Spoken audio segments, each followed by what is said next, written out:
Terima kasih Mas Gede. Selamat pagi Bapak Ibu sekalian. Assalamualaikum warahmatullahi wabarakatuh. Yang saya hormati Dr. Hendro Wartatmo dari RS Sarjito, kemudian juga kepada tim PKMK UGM, Mas Gede, kemudian Dr. Belladonna dan Bapak Ibu peserta Zoom meeting lainnya.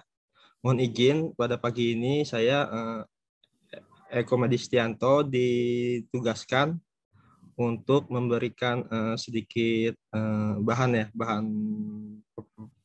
paparan terkait bagaimana kesiapan dukungan logistik dalam upaya penanggulangan COVID-19 ini, terutama setelah kejadian lonjakan kasus gelombang kedua dan juga untuk menghadapi adanya potensi terjadinya lonjakan kasus gelombang ketiga.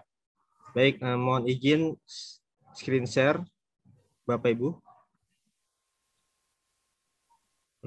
Mohon izin, apakah sudah terlihat slide-nya? Mohon izin. Sudah Pak Eko. Baik ya, baik, terima kasih. Baik, jadi ini adalah sedikit paparan ya mengenai dukungan logistik medis, logistik kesehatan yang dilakukan oleh Kementerian Kesehatan untuk penanggulangan pandemi COVID-19. Nah, jadi memang kejadian pandemi COVID-19 ini sangat membutuhkan dukungan sumber daya logistik medis atau logistik kesehatan untuk melakukan respon yang cepat dan tepat. Nah, upaya penyediaan sumber daya logistik medis ini dilakukan melalui beberapa tahapan yang dimulai dari membuat perencanaan kebutuhan logistik, kemudian dilanjutkan dengan upaya penyediaan kebutuhan logistik, kemudian penyimpanan logistik dan distribusi.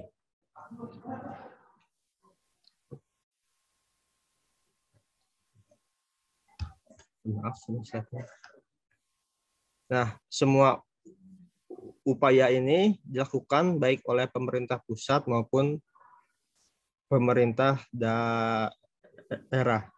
Semuanya ini untuk mendukung adanya respon yang cepat dan tepat untuk penanganan COVID-19.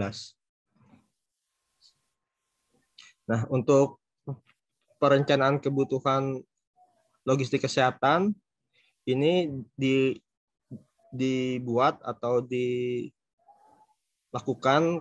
karena perencanaan kebutuhan ini merupakan dasar dari kami di Pusat Krisis Kesehatan untuk yang pertama adalah untuk melakukan pengadaan logistik dan yang kedua untuk melakukan dasar untuk penerimaan donasi-donasi logistik yang diberikan. Jadi untuk mendukung dua kegiatan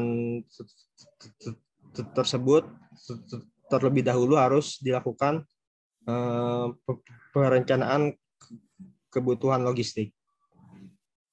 Nah, upaya perencanaan kebutuhan dan spesifikasi teknisnya dari logistik kesehatan yang dibutuhkan ini dilakukan antara lain oleh Pusat Krisis Kesehatan dan juga oleh Direktorat Fasiankes ya, Fasilitas Pelayanan Kesehatan. Untuk Pusat Krisis Kesehatan melakukan kajian perencanaan kebutuhan dan spesifikasi teknis untuk alat pelindung diri yaitu coverall, masker N95 dan masker anak. Karena ketiga jenis logistik ini dilakukan pengadaannya oleh Pusat Krisis Kesehatan. Kemudian untuk alat-alat kesehatan, alat-alat medis seperti oksigen konsentrator, kemudian HFNC, ventilator, tabung oksigen, dan lain-lain. Ini perencanaan kebutuhannya dan spesifikasi teknisnya ini dibuat oleh Direktorat Fasilitas Pelayanan Kesehatan selaku unit teknis yang menangani logistik alat-alat medis. Nah, untuk perencanaan kebutuhan logistik APD sendiri, kami membuat perencanaannya yaitu dengan melakukan perhitungan kajian kebutuhan logistik APD untuk pelayanan COVID-19, baik untuk pra rumah sakit, di rumah sakit maupun di laboratorium.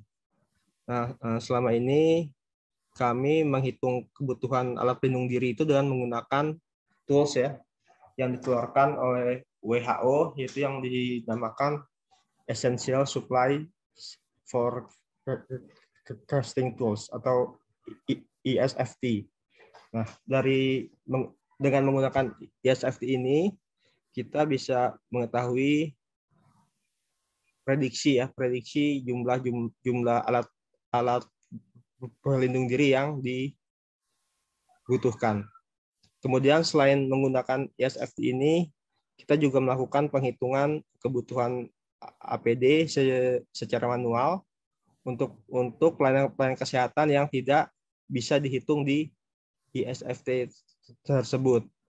Antara lain kebutuhan logistik untuk penyelidikan epidemiologi, penanganan jenazah, dan juga untuk pelayanan kesehatan esensial. Kami membuat kajian kebutuhan ini dibuat baik secara top down, yaitu murni perhitungan dari pusat ya, yang dilakukan oleh pusat, maupun kami juga meminta usulan kebutuhan APD dari semua provinsi, sehingga nanti dapat kita analisa atau kita bandingkan antara perhitungan kebutuhan yang dibuat oleh pusat dengan usulan kebutuhan dari daerah. Kemudian kita juga melakukan update dari kajian kebutuhan yang dibuat sesuai dengan perkembangan situasinya. Nah, ini antara lain kebutuhan logistik alat pelindung diri yang kita hitung, yaitu kebutuhan untuk pelayanan pasien COVID-19, untuk rawat inap dan triase, untuk tenaga kesehatan, petugas ambulans, petugas laboratorium, kemudian untuk pasien juga, dan keluarga penunggu pasien di rumah sakit. Kemudian juga dihitung kebutuhan logistik APD untuk surveillance ya, untuk penyelidikan epidemiologi dan contact tracing. Kemudian juga untuk penanganan jenazah yang dilakukan dengan protokol COVID-19.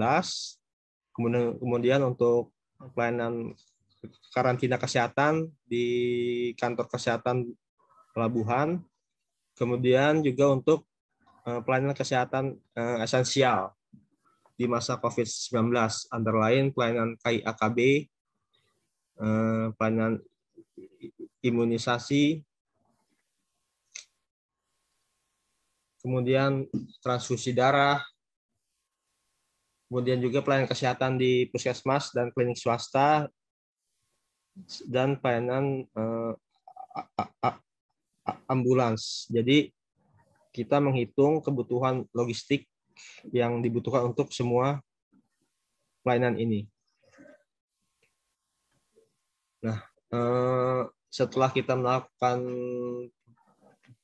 perencanaan jumlah kebutuhan, kemudian upaya selanjutnya adalah melakukan penyediaan kebutuhan logistik medis. upaya penyediaan kebutuhan logistik medis ini dilakukan dengan yang pertama melakukan pengadaan ya atau pembelian. Kedua juga kita melakukan penerimaan donasi. Nah ini contoh-contoh logistik yang dilakukan pengadaannya oleh Pusat Krisis Kesehatan, antara lain APD coverall, kemudian masker N95, masker anak, dan juga oksigen konsentrator.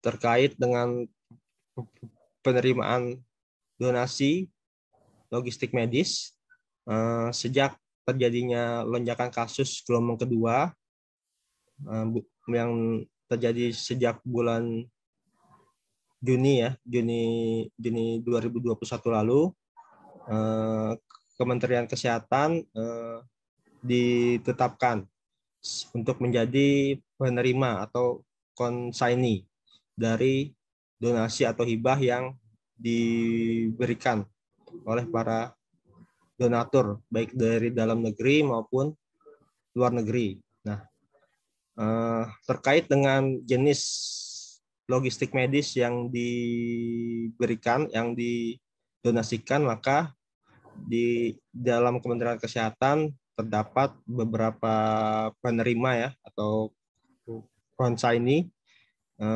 Misalnya pusat krisis kesehatan ini bertugas untuk melakukan penerimaan donasi logistik yang berupa alat pelindung diri, kemudian alat-alat kesehatan, dan bahan habis pakai. Kemudian ada Direktorat Obat Publik dan Perbekalan Kesehatan, ini yang bertugas untuk sebagai penerima donasi vaksin dan obat. Kemudian ada Direktorat Surveillance dan Karantina Kesehatan, berupa yang bertugas untuk menerima donasi berupa rapid antigen test kit. Juga Balitbangkes ini bertugas untuk menerima alat pemeriksaan laboratorium PCR dan reagen. Jadi masing-masing jenis barang sudah dibagi penerimanya sesuai dengan tupoksinya. Kemudian dalam melakukan penerimaan donasi atau hibah, Pusat Krisis Kesehatan ini bekerja sama dengan Biro Kerjasama Luar Negeri untuk melakukan proses koordinasi dan surat menyurat dengan donatur yang berasal dari luar negeri. Kemudian juga kami juga berkoordinasi dengan Direktorat Jenderal Pelayanan Kesehatan untuk memperoleh rekomendasi jenis dan spesifikasi teknis kebutuhan alat kesehatan. Kemudian juga dengan kantor pelayanan bea cukai di bandara dan pelabuhan untuk mengurus pembebasan bea masuk dan izin pengeluaran barang donasinya. Nah, ini kita juga sudah membuat SOP-nya, SOP penerimaan donasi. Di sini nanti untuk penerimaan donasi dari luar negeri dimulai dari adanya surat penawaran donasi dari donatur yang di luar negeri, yaitu berupa gift certificate. Kemudian nanti kita di sini di pusat krisis sudah ada beberapa orang yang bertugas menjadi PIC-nya untuk tiap donasi.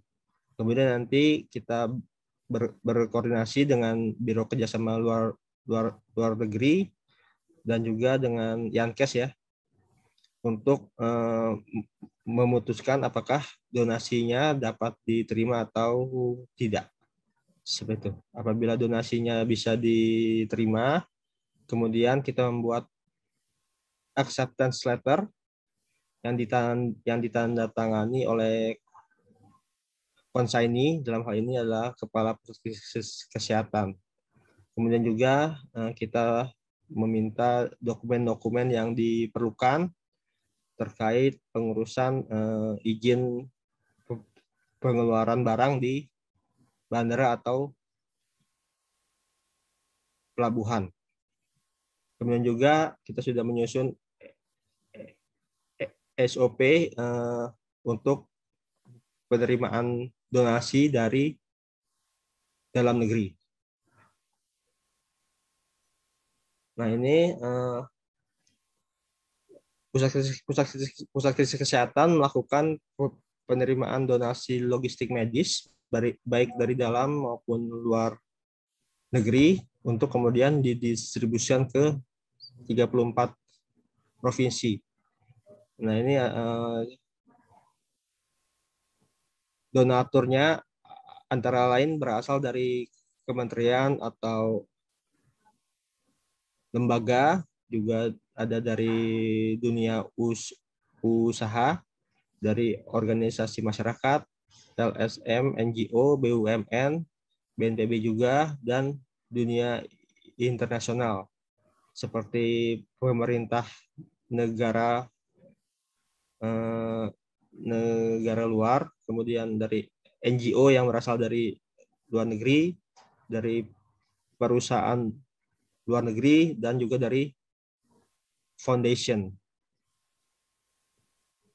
Nah, ini adalah jenis-jenis logistik yang kami terima di pusat krisis kesehatan, antara lain berupa coverall, face shield, ya, masker N95, masker bedah, ada juga masker non medis, goggle, handscoon, oximeter, hand sanitizer, oksigen konsentrator, tabung oksigen, oksigen medis, isoteng, ya, isoteng untuk mengangkut oksigen medis, kemudian juga ada ventilator, regulator oksigen, dan BiPAP. Ini adalah jenis barang logistik yang diterima melalui donasi atau hibah. Nah, ini contohnya sampai tanggal 18 September ini sudah ada 82 donasi yang masuk ke pusat krisis kesehatan. Sebanyak 41% ini masih dalam proses pengiriman. Kemudian yang sudah selesai ini ada 59%. Sudah selesai artinya sudah kami terima. Nah, ini asal donatur dari pemerintah ada 32. Ini maksudnya pemerintah luar negeri, ya. Kemudian dari swasta, perusahaan swasta, pun ada dari WHO juga, dan dari LSM. Nah, ini sebagai contoh saja data di kami, rekap donatur logistik sampai tanggal 18 September. Ini total sudah ada 17 pemerintah negara yang memberikan donasinya. Ini contoh dari proses serah terima donasi logistik medis kepada pusat krisis kesehatan. Ini ada donasi 100 unit oksigen konsentrator. Kemudian ini donasi dari pemerintah Malaysia. Kemudian setelah kita melakukan penyediaan logistik, kita melakukan distribusi. Nah, distribusi logistik medis ini didahului juga dengan membuat rencana distribusi logistik berdasarkan jumlah kasus, jumlah tenaga kesehatan, dan ketersediaan logistik APD di daerah. Kemudian mendistribusikan logistik APD berdasarkan rencana distribusi yang telah dibuat. proses distribusi ini dilakukan bekerja sama dengan Dinkes provinsi. Jadi kita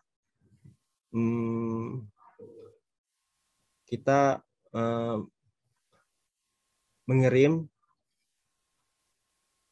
logistik melalui Dinas Kesehatan Provinsi. Nanti Dinas Kesehatan Provinsi akan kembali mendistribusikan ke rumah sakit dan Dinas Kesehatan Kabupaten Kota. Kemudian proses distribusi dilakukan dengan menggunakan ekspedisi. Ini contohnya proses distribusi logistik yang dilakukan.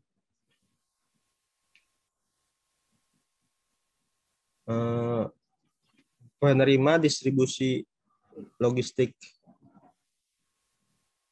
medis ini antara lain adalah pemerintah provinsi dan kabupaten kota, kemudian juga ada unit-unit lintas program di Kementerian Kesehatan, kemudian juga ada unit pelaksana teknis Kementerian Kesehatan seperti Kantor Kesehatan Pelabuhan, BTKL, kemudian juga rumah sakit. Juga kami memberikan bantuan logistik pada kementerian dan lembaga lainnya yang memang mengajukan permintaan, kemudian kepada Dinas Kesehatan Provinsi, Dinas Kesehatan Kabupaten Kota, rumah sakit ya, baik rumah sakit vertikal Kemenkes, rumah sakit daerah, rumah sakit swasta, rumah sakit TNI Polri, dan rumah sakit universitas, juga rumah sakit darurat Wisma Atlet dan Pulau Galang. Kemudian juga KRI Dr. Suharto, kemudian ke Puskesmas, juga kepada organisasi profesi seperti ID, kemudian BUMN, PMI, dan juga pesantren. Nah, ini beberapa kebijakan penyediaan logistik medis dalam penanganan COVID-19 gelombang kedua dan pasca gelombang kedua untuk kesiapsiagaan menghadapi potensi lonjakan kasus gelombang ketiga ya. Yang pertama adalah kita terus mengupdate kajian perhitungan kebutuhan. Kita update terutama untuk menghadapi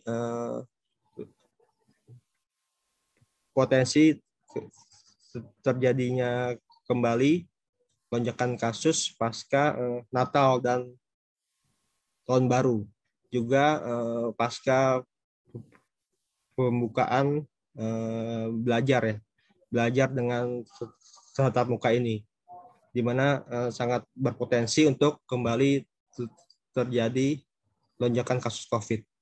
Untuk itu kita terus mengupdate perhitungan kebutuhan yang dibuat. Kemudian kita juga mendorong Dinkes Provinsi agar dapat memberikan rencana kebutuhan logistiknya. Kemudian kita melakukan percepatan pengadaan coverall dan masker N95. Ini untuk mengamankan stok, buffer stok di pusat ya, sehingga nanti apabila kembali terjadi lonjakan kasus kita sudah siap. Juga penambahan alokasi anggaran untuk pengadaan, kemudian juga menambah kapasitas gudang karena dengan banyaknya barang donasi yang masuk, juga dari pengadaan yang kita lakukan sehingga membutuhkan penambahan gudang ya, sehingga kita menambah kapasitas gudang yang digunakan untuk menyimpan logistik tersebut. Kemudian juga kita melakukan penerimaan donasi logistik medis, tentu dengan pertimbangan kebutuhan dan jenis serta spesifikasi teknisnya harus sesuai dengan yang dibutuhkan. Kemudian membuat SOP penerimaan donasi dan distribusi logistik. Kemudian juga kita melakukan percepatan distribusi logistik medis ke daerah-daerah. Baik, saya kira itu yang dapat saya sampaikan, Pak Gede. Terima kasih. Assalamualaikum warahmatullahi wabarakatuh.